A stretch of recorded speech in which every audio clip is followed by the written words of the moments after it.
Então, partindo desse balanço que eu posso fazer acerca do texto constitucional, eu passo a comentar um pouco mais sobre cada um desses temas, fazendo uma análise mais aprofundada. Inicialmente, quanto à participação, eu sou um apaixonado por história e eu entendo que a história é a única forma de enxergarmos o presente sem paixões, sem sentimentos exacerbados. É porque a história nos demonstra o roteiro seguido até que se alcance um devido estágio no presente. É pela história que nós compreendemos o presente. E também a história nos diz muito sobre o que pode vir ao futuro. E a participação na administração pública, nós faremos aqui um breve apanhado dos paradigmas do Estado de Direito e como a participação evoluiu ao longo desses paradigmas. Inicialmente com o Estado liberal, que foi idealizado basicamente pelas teorias de Locke e Montesquieu. Estado liberal esse que teve o seu ápice em 1215, com a Carta Magna inglesa. Nasce basicamente em 3 diretrizes. A supremacia da lei, isto é, já estávamos cansados dos desmandos da realeza, precisávamos da lei para ditar e estabelecer, reger a conduta do Estado e da sociedade. Então a lei se ergue como instrumento definitivo para reger a sociedade. A segunda diretriz, a separação das funções estatais.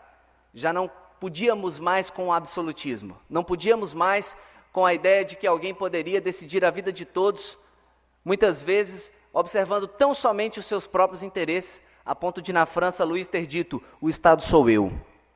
Então o Estado liberal vem para dizer não, o Estado não pode ser uma pessoa, o Estado tem que ser o Estado, instituição.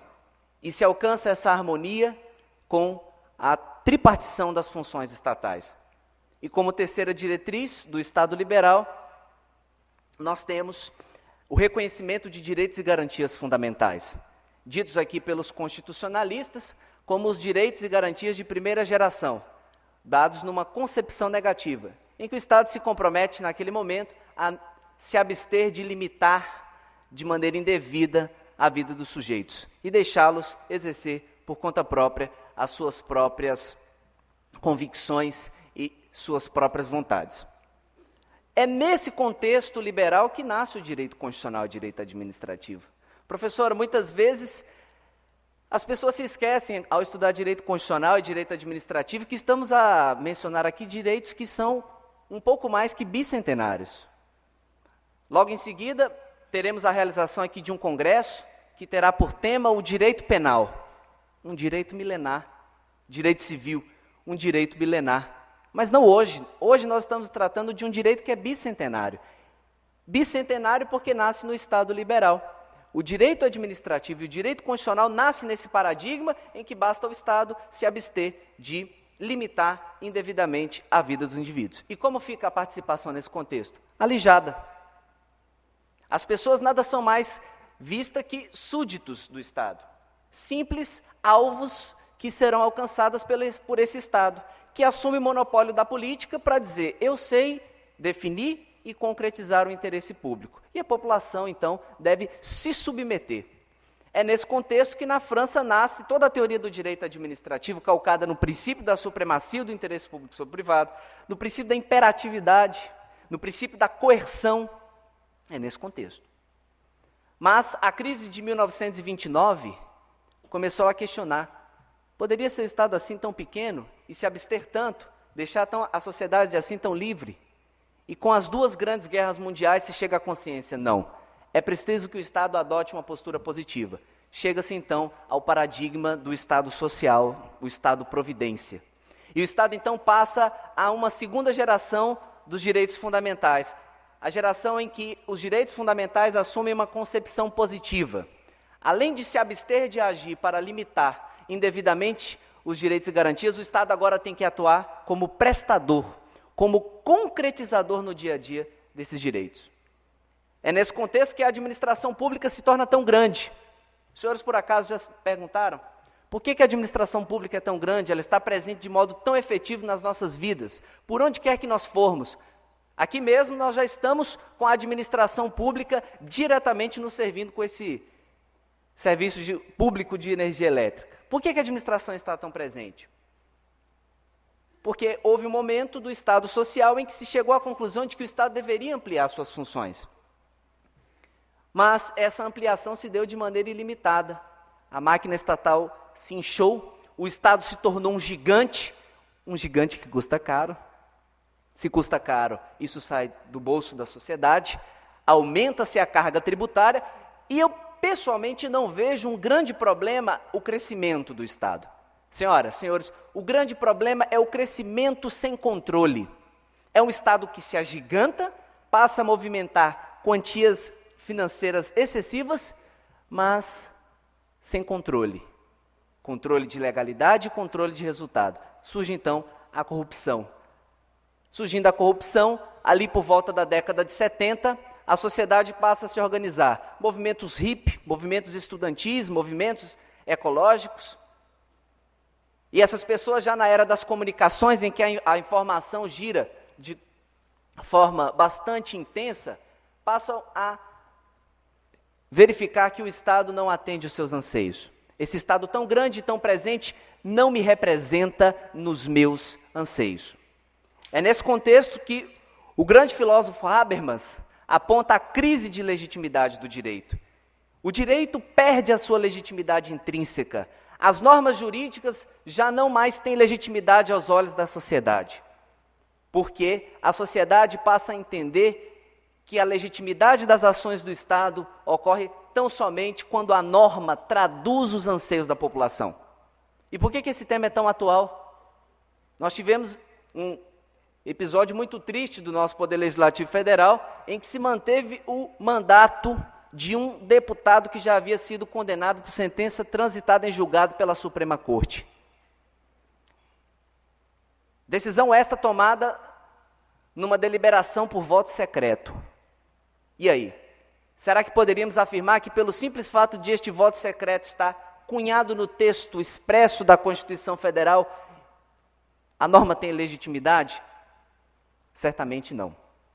E o professor Habermas, apontando essa crise de legitimidade do direito, aponta a democracia deliberativa como norte.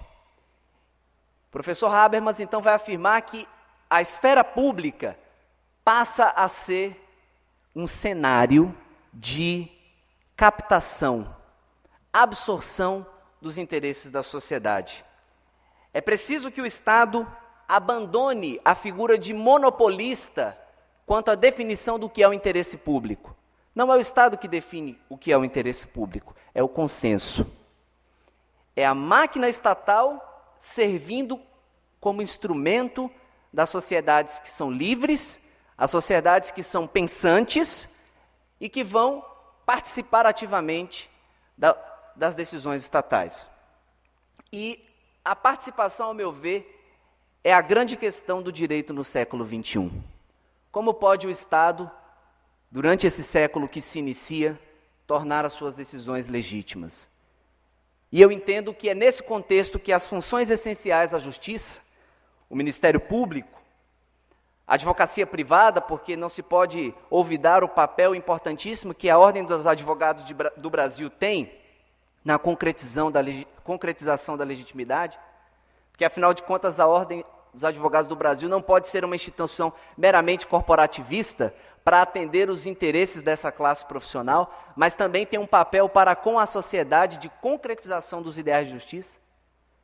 O papel da Defensoria Pública.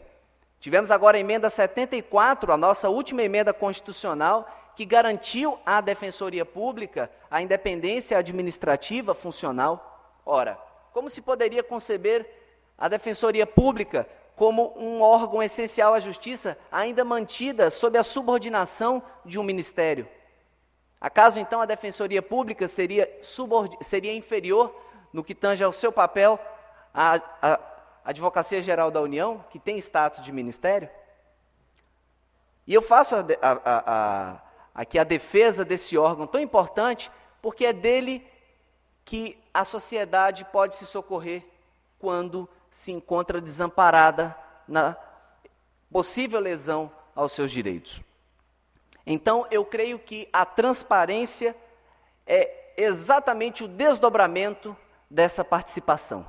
Se nós, então, agora, no século XXI, passamos a ter canais efetivos para ouvir a sociedade, vem a questão: como pode a sociedade se manifestar sobre algo que ela desconhece por completo? Eu não poderia me manifestar sobre algo que eu desconheço. E a transparência é a medida exata do sucesso da participação. Tanto mais participação teremos, quanto mais transparência no poder público houver. E aqui vem exatamente o momento em que eu fico impressionado por, no ano de 2013, tratar de transparência e ainda ter a coragem de afirmar que isso é um tema atual. É um tema do momento, é um tema que se vê no dia a dia. Por quê? Me causa espécie. Porque isso já deveria estar arraigado na sociedade. Nós temos aí mais de 500 anos como Estado, não independente, mas como Estado. Estamos aqui após 500 anos discutindo transparência. E eu fiz algumas pesquisas sobre os pensadores e descobri que a transparência é tão antiga quanto o que se pode imaginar. Peço licença para ler aqui para os senhoras e senhores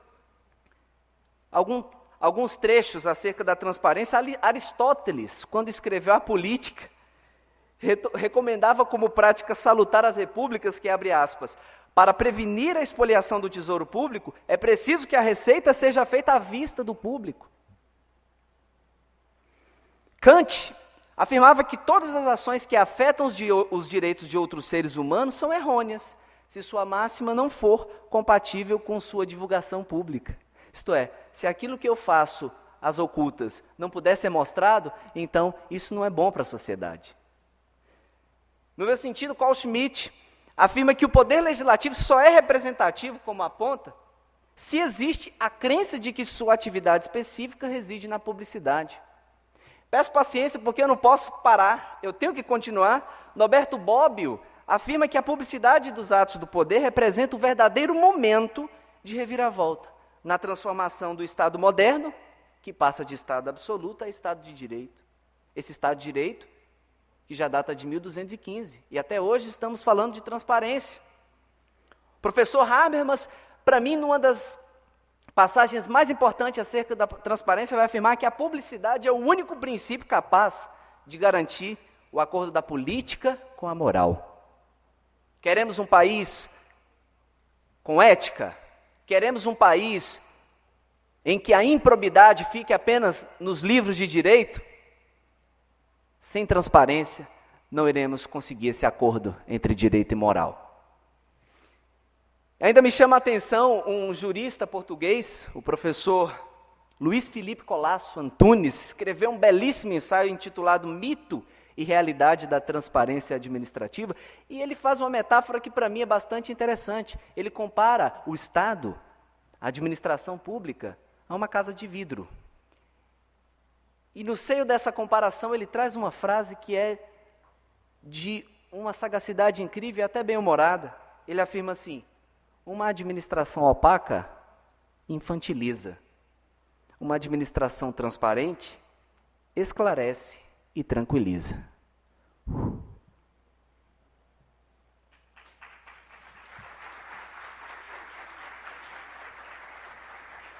A par dessas considerações, estamos a comemorar o aniversário, logo no mês seguinte, da Constituição de 25 anos.